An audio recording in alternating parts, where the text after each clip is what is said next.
Hey everybody, Hunter back again from Showtime Studios. Just a quick little update here. Right after Christmas, we spent a lot of time in the shop yesterday and also most of the day so far today, working on several different things, but most of it has to do with the California hauler Peterbilt that I'm doing. And the last time you seen it, it was a flatbed, and we did some changing on it, and kind of went back to my original idea that I set out to, I guess you could say the idea for the truck when I originally thought about it. So I'm going to bring the camera down and I'll show you where we're at now with it and what it's starting to look like, and show you a couple other little things that we got finished up, which I think everybody will be happy with to see the progress. So here we go.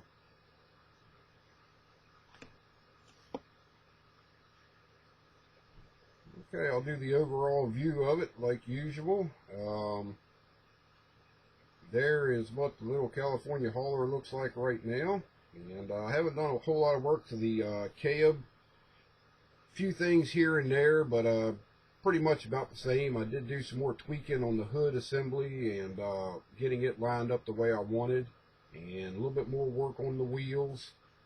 And went ahead and pre-fit the hubs in the wheels, on the drive wheels.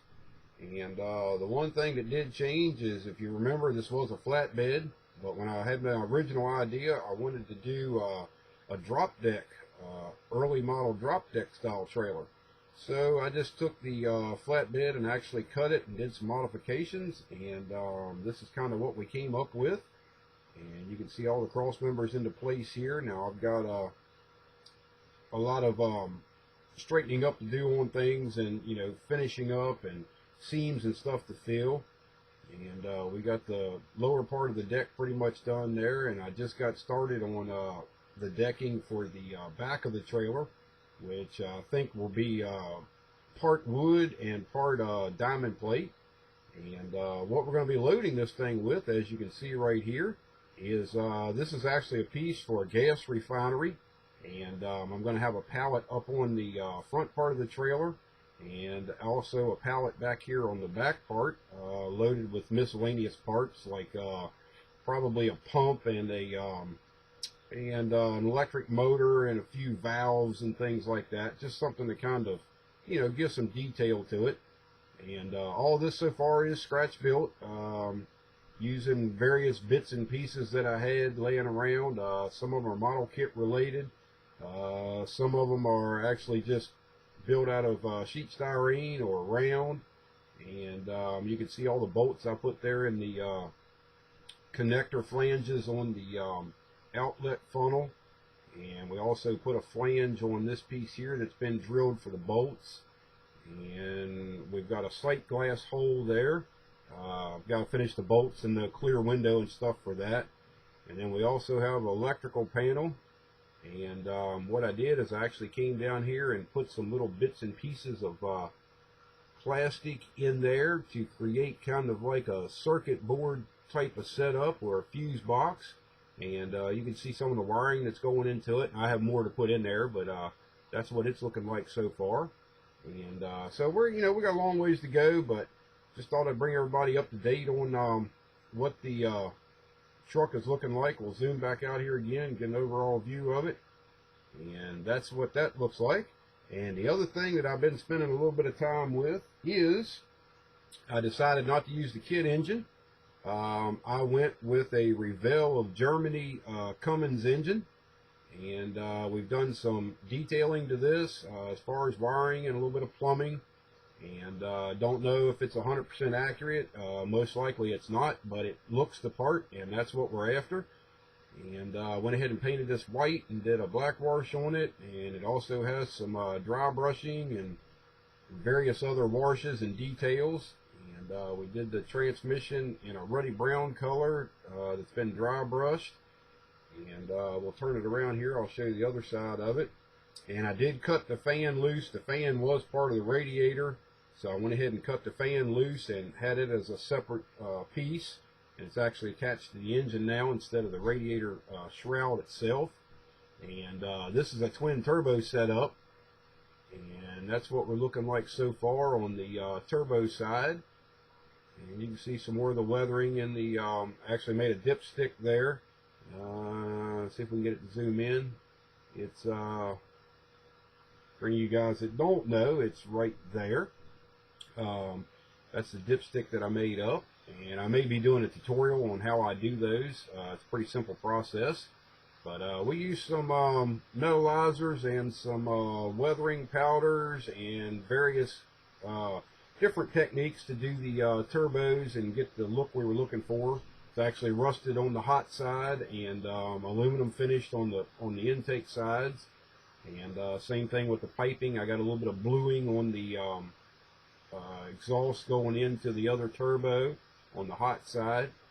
And just did a little bit of weathering on the front pipe there, the connector pipe. And this orange elbow you see sticking up, there'll actually be another one a little bit tighter, bending back over top of the turbos there. That's going to be for the air cleaner, the hookup for the intake tube. So overall, pretty happy with the engine. You know, did a little bit of wiring and a little bit of plumbing, like I said, and just, you know, various sizes and diameters, and it looks the part. So in the truck, it's going to look pretty good. But that's what we've got so far, and just thought I'd bring everybody up to date and let you know what's been going on here in the shop. We've also been casting some parts back here for the 24-hour build that's coming up. And for anybody that may want to know about that, we are one of my best friends is doing the what is that thing? It is the Ohio George Willys. And when we got to looking at the kit, the inside of the tires don't have an inside. They're just kind of hollow. So what they actually look like is this here. This is the inside of the tire. And this is the outside of the tire with the wrinkle wall. And this is a cartoon car for anybody that doesn't know. So we didn't really like this setup. So what we ended up doing is I did a cast of the tire, and this is now going to become the outside. And when I make the other cast, it'll be the inside of the tire, and we're going to put those two together and get everything sanded down, and I'll pour a final mold. That way I've got I only need one mold to do both rear tires, so they're coming out real well. And the other thing we did was actually the front tires, which were done the same way. And this one here is just about cleaned up. This is actually the front side of the tire, and when you flip it over, you actually have an inside to the tire, and that's just done with the same technique. This has actually been super glued together and sanded down. I got a little bit more sand work to do on it, and then this will be the master for the new part we're going to create. So we've been working on that, and we're also going to be doing the I'm going to be casting the wheels too. So that I can cut out the center and use the actual rim, the oval, for the back, to have a wheel in the back of the tire. So just something to kind of dress the kit up a little bit for Pete Scruggs. He's going to be doing that kit. So anybody else that has that kit that may be interested in getting a resin copy of a set of tires that kind of look a little bit better than the kit ones, let me know. I'm going to have the molds done here probably by tomorrow. The molds will be done, and for a few bucks or so, I can get you a whole set of those tires sent out to make your Willys or your Stones, Woods, and Cook Willys look a lot better as far as the tires. So just let me know on that, and I'd be more than glad to cast you up a set, send them out, and we can discuss the cost. You know, if anybody's interested, shouldn't be too much. I don't have a whole lot invested in it as far as time and materials right now. So. But that's about all we have. I got a couple of tutorials coming up today, so stay tuned for them. And one will be on decals, and another one on mocking up parts. So those should be have a lot of information in them. You know, several people can use. So stay tuned for them. And like always, I thank you for watching and supporting Showtime Studios. And we'll talk to you later. Bye bye.